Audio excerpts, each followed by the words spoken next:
Well, in prepping for the Ray2Go show, and I don't know if this is true or not, and that's why I didn't exactly say it, but we're talking about collections and circles.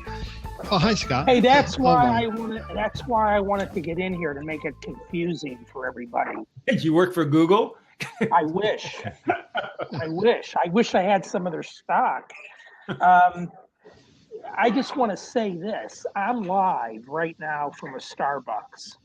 And I just did a blab from a Starbucks to another Starbucks.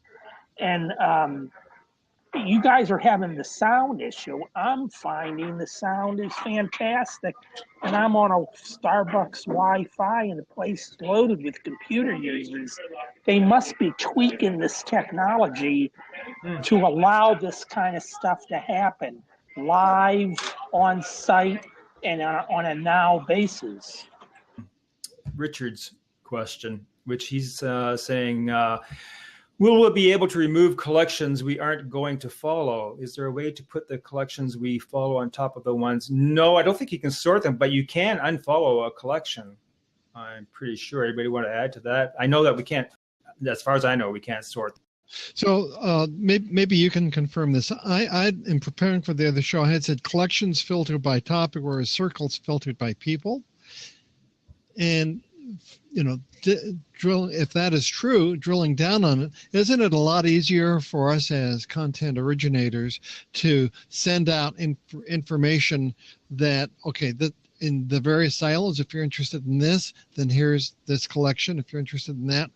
Whereas before it was, here are some people who, all of these people happen to like this topic, so I'm going to put them there, and here are some people who like that topic. There might be, you know, some overlap where this person is in 2 or more circles, but after a while, it becomes fairly complex. Whereas if you're just doing topics, then people can opt in, whereas if it's circles, they have to opt out. Does any of that make sense to you? 1 sec, I have to get an aspirin. well, welcome to Google again. Right? Well, I think they're people-oriented. You put people in circles because you want to, know where people are. But you're right. Sometimes in the olden days, especially before I was managing them properly, I'd have one person being in 14 circles. I mean, what was the point of that? So I think collections definitely is a better way to go in terms of, if you want to follow someone for what they post on a particular subject, then you follow their collection. Communities for me is that kind of a midway point. For me, you can, again, it depends on your interest, but I'll have many of the same people in a lot of different communities, depending on what that interest is. I guess the communities for me is the conversation inside the community, but to be truthful, I can't say there are an awful lot of really active communities that have a kind of conversation. They're just basically people posting in a community. So I don't have a good experience with communities. And I think we need, and Scott Silverstein, we need your opinion on this too, but I think there might be a difference between public and private communities as well.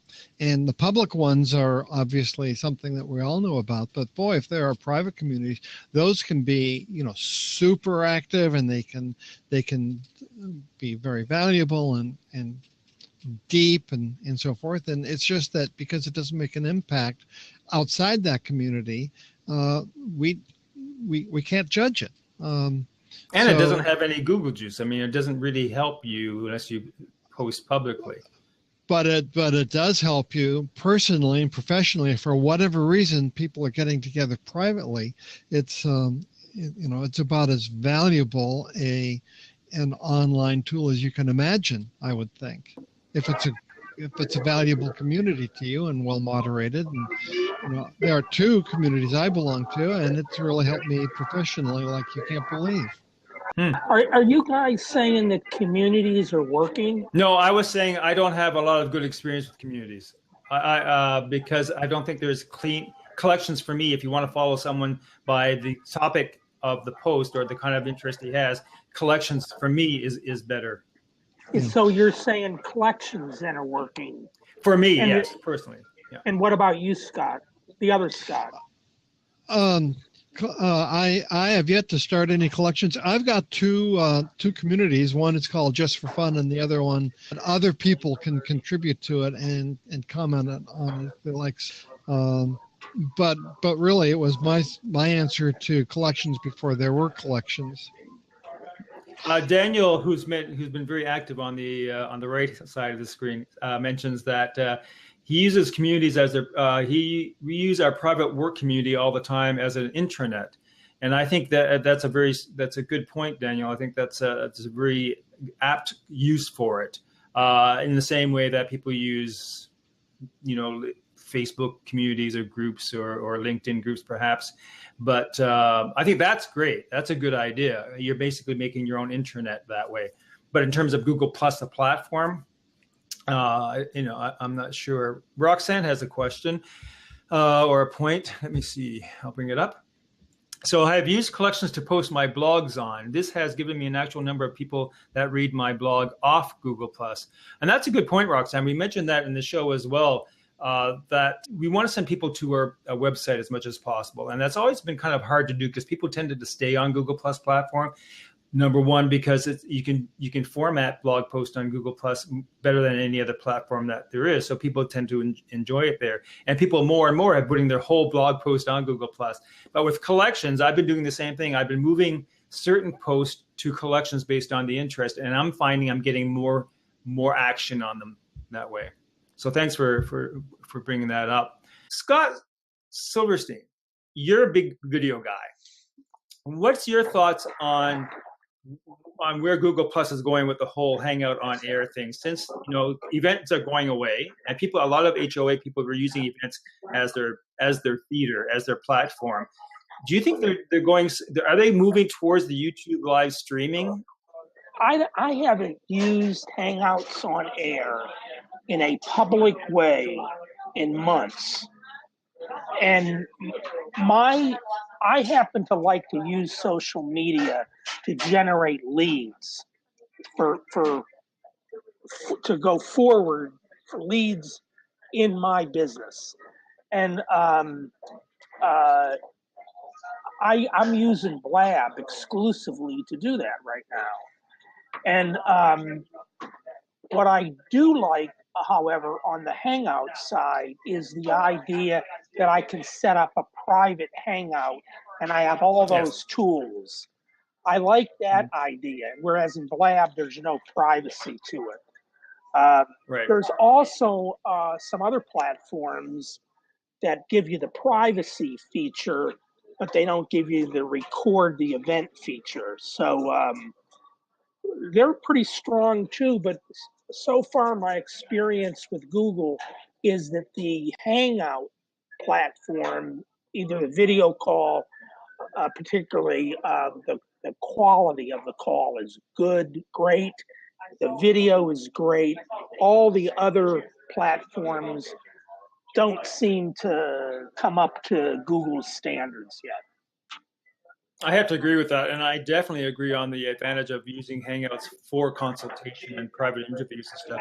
Scott, do you do anything with your Blab afterwards? Do you do a post edit or packaging, or send it out and you share it? Well, I know one thing, that if I did that, there's one guy that I would go to handle the edits. And I wonder who that might be. He's sitting here in this room. And maybe you give me his name. It's not a plug either. It's a fact. So this guy, what they call the Scotty treatment, he has mastered taking these videos, cutting them up, and then putting some sense into them. Oh, I'll have to check him out. I hear. Yeah, I've heard his name around. Well, it was experience on the Ray2Go show, then known as the Lunch Bunch, that was a lot of the genesis of that. But you're very kind. Any time I can promote you, I promote you. So.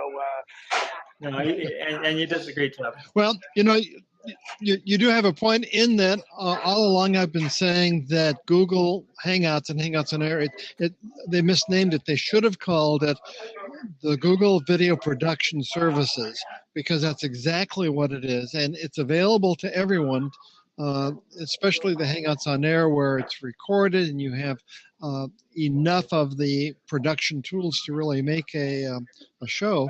And I didn't mention it on the Ray2Go show, but I'm planning on using Google Hangouts on Air going forward, not for live shows, but to just have interesting conversations with people, and I'll ask them lots of questions and get lots of answers, and then cut them up into pieces and then reassemble it into interesting programs. And those will be distributed off the platform or independently of anything to do with Google Plus, but on its own merits. And I think anyone can do that. That might be the future of Hangouts on Air. That's a great idea. And Hangouts always provided a great content source. Right. I mean, we did for our show several times where, we take clips and stuff and use it. I do a follow-up blog post each week. This is, and Scott, even with Blabs, you can use that, you can share that on your social networks. Blab gives us the opportunity. They'll send you the audio and video download of the show. So there's a lot of stuff we can do because not a lot of people catch things live. People have busy lives, whatever. So the whole point is that this isn't it. Once this is done, that's when the work begins because you got to distribute it, promote it, and use it that way. Yeah, for sure. So listen, guys, I want to thank you all. We're at the end of the show, and this is the last Ray2Go show. Scott, thank you. Scott, thanks for jumping in. It was good to see you again. Hey, listen, it's always a pleasure to be part of your show and to be part of this awesome group of people that you attract here. It's unbelievable. Thank you so much. So take care, and thanks again for jumping in. Bye-bye.